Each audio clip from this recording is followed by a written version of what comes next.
নমস্কার আমার প্রিয় বন্ধুরা, আমি আপনাদের খুব পরিচিত মুখ রোহিণী নিয়ে চলে এলাম বর্ষফল 2024 কুম্ভ রাশি বা কুম্ভ লগ্নের জাতক জাতিকা যারাই শুনছেন তাদের এই নতুন বছরটি কেমন কাটবে। প্রত্যেক কুম্ভ রাশির জাতক জাতিকাকে জানাই নতুন বছরের শুভকামনা। কুম্ভ রাশির অধিপতি গ্রহ শনিদেব এবং রাশিচক্রের একাদশতম রাশি। শনিদেব যেহেতু এই রাশির অধিপতি, তাই কুম্ভ রাশির জাতক জাতিকাদের মধ্যে কর্মপ্রবণতা বেশি দেখা দেয়। এরা সহজ স্বতন্ত্র হন, বিশ্লেষণী প্রতিভা এদের মধ্যে কিন্তু জন্মগত। খুব কর্মঠ হওয়ার জন্য নিয়ম মাফিক এরা কর্ম করেন এবং সময় মতো কাজ সম্পূর্ণ করে ফেলেন। বাইরে থেকে কুম্ভ রাশির জাতক জাতিকাদের দেখলে মনে হয় এরা খুব কঠিন মানসিক চরিত্রের, কিন্তু এদের মধ্যে থাকে ইমোশন পরিপূর্ণ। আপনারা যতক্ষণ না কুম্ভ রাশির জাতক জাতিকাদের কাছে মিশবেন ততক্ষণ পর্যন্ত বুঝতে পারবেন না এদের ভালোবাসা ইমোশন কতখানি রয়েছে। ঠিক একটি ঘটির ভেতরে কতখানি জল রয়েছে, আমরা যতক্ষণ না পর্যন্ত সেই ঘটিটির কাছে যাই ততক্ষণ বুঝতে পারি না। কুম্ভ রাশির জাতক জাতিকাদের ক্ষেত্রেও তাই। এদের কাছে যান, এদের সাথে মিশুন, তবেই এদের ইমোশন বা ভালোবাসার পরিচয় আপনি পাবেন। এই রইল চারিত্রিক বৈশিষ্ট্য কুম্ভ রাশির জাতক জাতিকাদের। শুরু করব গোচর ফল। গোচরে আমার এই যে রাশিচক্র আলোচনা করা 4টি মূল গ্রহকে কেন্দ্র করে, তার মধ্যে একটি শনি, আর একটি বৃহস্পতি, রাহু এবং কেতু। এই 4টি গ্রহের ওপর বেস করেই আপনাদের সামনে তুলে দেওয়া কুম্ভ রাশির গোচর ফল। এক্ষেত্রে অবশ্যই আপনারা আপনাদের জন্মছক দেখে নিন। যদি চলে লগ্ন পঞ্চম, নবম, দশম বা একাদশপতির দশা, তাহলে কিন্তু জীবনে সাকসেস রয়েছে। এই গোচর ফলে আর্থিক উন্নতি ঘটবেই। যদি চলে ষষ্ঠ, অষ্টম বা দ্বাদশপতির দশা, তাহলে কিন্তু অর্থ খরচ, শারীরিক দিক থেকে কিছুটা দুর্বলতা ফেস করবেন। হঠাৎ কোনো না কোনো বিবাদের মধ্যে পড়বেন, কোনো পাওনা টাকা আটকে যেতে পারে। তাই আপনারা আপনাদের জন্মছক আগে দেখে নিন। শুরু করি শনিকে দিয়ে। শনি আপনাদের লগ্নপতি এবং হচ্ছে দ্বাদশ ভাবের অধিপতি গ্রহ। এই শনি আপনাদের লগ্নভাবে অবস্থান করছে। যাদের কুম্ভ রাশি তাদের কিন্তু রাশিভাবের ওপর অবস্থান করছে। যেহেতু লগ্নভাবের ওপর শনি, তাই কিন্তু আপনার হার্ডওয়ার্ক বাড়বে। শনিদেব আপনাকে দিয়ে কঠোর পরিশ্রম করিয়ে নেবে, কিন্তু তার রেজাল্ট স্বরূপ আপনাকে কিন্তু আর্থিক স্টেবিলিটি দেবে। নাম যশ প্রতিষ্ঠা কিন্তু শনিদেবের কারণেই পাবেন।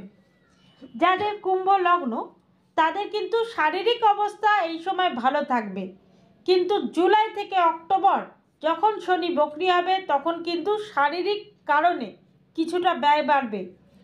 আর যাদের রাশি কুম্ভ, যেহেতু রাশি চন্দ্র এবং চন্দ্রের ওপর দিয়ে শনির গোচর, তাই একটি বীজযোগ নির্মাণ হচ্ছে। ফলত কুম্ভ রাশি যাদের আছে তাদের কিন্তু ছোটোখাটো শারীরিক সমস্যা লেগেই আছে, আপনারা দেখতে পাচ্ছেন। এবং মেন্টালি কোনো না কোনো কারণে একটু স্ট্রেস থাকবেন কুম্ভ রাশির যাদের জন্মছক। কিন্তু ওভারঅল দেখতে গেলে কিন্তু শনি যেহেতু লগ্নভাবের ওপর অবস্থান, লগ্ন যাদের কুম্ভ তাদের কিন্তু শারীরিক ক্ষেত্রে অনেকটাই পজিটিভ রেজাল্ট পাবেন। শনি এই বছরের শুরুতে থাকছে রাহুর নক্ষত্রে, জানুয়ারি থেকে এপ্রিল অবধি থাকছে রাহুর নক্ষত্রে। রাহু আপনাদের দ্বিতীয় ভাব অবস্থান করে রয়েছে, তাই শনিদেব লগ্নভাবের সাথে সাথে দ্বিতীয় এবং একাদশ ভাবের ফল দেবে। রাহু যেহেতু বুদ্ধিমান চালাক প্ল্যানেট, তাই আপনি কিন্তু এই সময়ে দাঁড়িয়ে এপ্রিলের মধ্যে চালাকির দ্বারা, বুদ্ধির দ্বারা অর্থ উপার্জনের রাস্তা খুঁজে পাবেন। চালাকি এই সময় করবেন, তাতে কিন্তু আপনারই লাভ হবে। এই সময় যত বুদ্ধি খরচ করে কাজ করবেন তত কিন্তু আয় উন্নতি দেখতে পাবেন। এবং এরপরে শনি কিন্তু বৃহস্পতির নক্ষত্রে চলে যাবে। শনি যখন বৃহস্পতির নক্ষত্রে চলে যাবে তখনও কিন্তু আপনাকে আর্থিক স্টেবিলিটি দেবে, কারণ বৃহস্পতি আপনাদের দ্বিতীয় এবং একাদশ ভাবের কারক গ্রহ। এই কারণে শনি কিন্তু বৃহস্পতির নক্ষত্রে এপ্রিলের পরে যখন যাবে তখনও কিন্তু আর্থিক দিক থেকে আপনার উন্নতি থাকছে। কিন্তু জুলাই থেকে অক্টোবর শনি যখন বক্রি হবে তখন দ্বাদশ ভাবের কিছুটা ফল দেবে, ফলত আর্থিক আয়ের রাস্তা খুললেও জুলাই থেকে অক্টোবরের মধ্যে কিছুটা অর্থ খরচের সম্ভাবনা রয়েছে। হঠাৎ অনাবশ্যক ব্যয় কিন্তু বৃদ্ধি পাবে জুলাই থেকে অক্টোবরের মধ্যে। শনির তৃতীয় দৃষ্টি থাকছে আপনাদের তৃতীয় ভাবের ওপর। তৃতীয় ভাব আমরা কনফিডেন্সকে দেখি, নিজের কারেজ, নিজের চেষ্টায় কিন্তু ওপরে ওঠার প্রবণতা এই তৃতীয় ভাব থেকে দেখে থাকি। আর এই তৃতীয় ভাবের ওপর শনির দৃষ্টির ফলে কিন্তু আপনাদের মধ্যে সাহস বাড়বে। নিজের চেষ্টায় এই বছরে 2024-এ আপনি আপনার মান প্রতিষ্ঠা নিজের জায়গা খুঁজে পাবেন। এবং যারা কমিউনিকেশন ফিল্ডে কাজ করেন, যারা প্রেস প্রিন্টিংয়ের সাথে যুক্ত রয়েছেন, তাদেরও কিন্তু উন্নতি রয়েছে শনি বৃহস্পতির এই যোগাযোগের মাধ্যমে। অর্থাৎ বৃহস্পতি আপনাদের তৃতীয় অবস্থান, শনির ডাইরেক্ট দৃষ্টি তৃতীয়ভাবে, ফলত এই যে অ্যাসপেক্টটা তৈরি হয়েছে এতে কিন্তু আপনাদের মধ্যে 2024-এ হারানো কনফিডেন্স পুনরায় ফিরে পাবেন, নিজের জোশে এগিয়ে যাবেন, কর্মজীবনে সাফল্য দেবে। তার সাথে ছোট ছোট যাত্রা কিন্তু দেবে এই শনি বৃহস্পতির যোগে।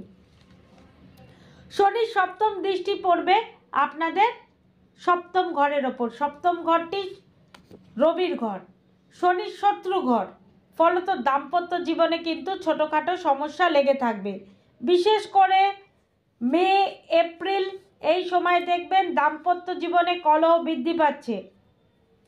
এই সময় কিন্তু একটু সাবধানতা অবলম্বন করে চলতে হবে। জীবনসঙ্গী শারীরিক দিক থেকে ডিস্টার্ব থাকবে এই সময়। শনির দশম দৃষ্টি দশম ঘরে, কর্মজীবনে লাগাতার প্রোগ্রেস রয়েছে। জানুয়ারি থেকে মার্চ অবধি কর্মলাভ, বিদেশে কর্মের যোগাযোগ, জুলাই আগস্ট সেপ্টেম্বরের নতুন কর্মের যোগাযোগ কিন্তু কুম্ভ রাশির জাতক জাতিকারা পাবেন। এর পরের আলোচনা বৃহস্পতিকে নিয়ে।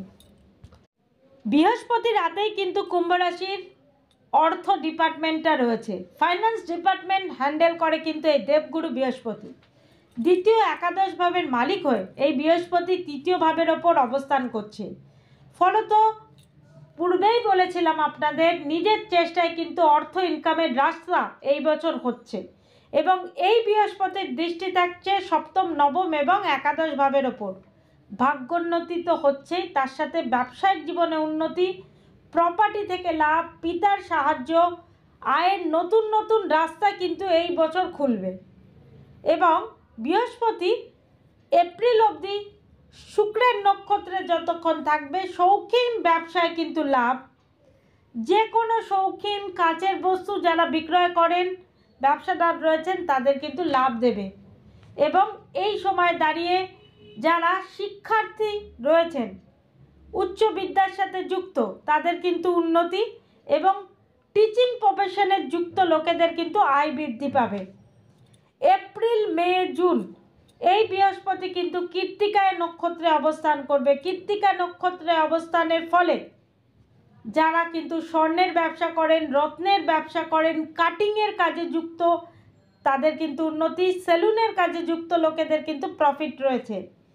এই কৃত্তিকায় থাকাকালীন বৃহস্পতি ব্যবসাদারদের লাগাতার কিন্তু লাভ প্রদান করবে।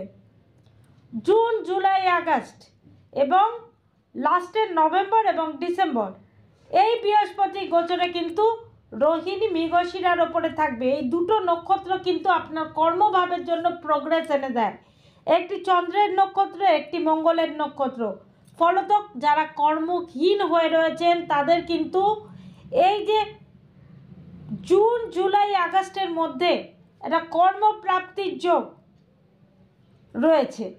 এবং কর্মজীবনে কিন্তু আপনারা যারাই বেসরকারি জায়গায় যুক্ত রয়েছেন তাদের কিন্তু লাগাতার উন্নতি দেবে। এবং নভেম্বর, ডিসেম্বর মঙ্গলের নক্ষত্রে থাকাকালীন যারা আর্মিতে রয়েছেন, পুলিশি ডিপার্টমেন্টে রয়েছেন, তাদের কিন্তু উন্নতি দেবে। তার সাথে সরকারি যারা কাজ করেন তাদের কিন্তু পদ প্রতিষ্ঠা বাড়াবে। এরপরে যে গ্রহটিকে নিয়ে আলোচনা করব সেটি হচ্ছে রাহু। এই রাহু আপনাদের দ্বিতীয়ভাবে অবস্থান করছে এবং একাদশ ভাবেরও ফল দেবে এবং 8 জুলাই অবধি থাকবে বুধের নক্ষত্র রেবতী নক্ষত্রে। পঞ্চম, অষ্টম, 2, 11 এই 4টে ভাবকে ভাইব্রেট করবে রাহু। 2, 11 মানে অর্থ এবং অর্থ অপার অর্থ, এবং পঞ্চম অষ্টম মানে পঞ্চম মানে জ্ঞান বুদ্ধি, এবং অষ্টম মানে হঠাৎ প্রাপ্তি, যেটা রাহু করায়। আপনি আপনার বুদ্ধির দমে চালাকির মাধ্যমে রাহুর দ্বারা অর্থ ইনকামের নতুন নতুন রাস্তা অবশ্যই পাবেন। এছাড়া আইটি কম্পিউটার রিলেটেড যারা কাজ করেন, এমএনসিতে যারা কাজ করেন তাদের কিন্তু উন্নতি, হঠাৎ প্রমোশন। অকাল্ট, ইন্স্যুরেন্স, জ্যোতিষীর সাথে যুক্ত লোকেদের কিন্তু রাহুর কারণে আয় বৃদ্ধি পাবে, হঠাৎ আয় বৃদ্ধি পাবে। পৈতৃক সূত্র ধরে লাভ, শ্বশুর বাড়ি থেকে কিছু প্রাপ্তি কিন্তু হতে পারে। রাহুর কারণে কিন্তু ছোটোখাটো জার্নি হবে এবং কোনো বড় ভাই বা বড় দিদি এদের থেকে কিন্তু লাভ পাবেন। বন্ধুর থেকেও লাভ এই রাহুর কারণে ঘটবে। 8 জুলাইয়ের পর কিন্তু এই রাহু আপনাদের শনির নক্ষত্রে চলে যাবে। শনি কিন্তু আপনাদের লগ্নভাবের ওপর অবস্থান। রাহু সিগনিফাই করছে 2, 11কে। ফলত আপনাদের মধ্যে খিদে বেড়ে যাবে। কিসের খিদে? পেটের খিদে না, এক্ষেত্রে আর্থিক ইনকাম আরও বাড়ানোর খিদে, জিল আপনাদের মধ্যে বেড়ে যাবে। এবং রাহুদেবের কারণেই কিন্তু আপনি আপনার বুদ্ধি কাটিয়ে অর্থ ইনকাম করেও উঠবেন।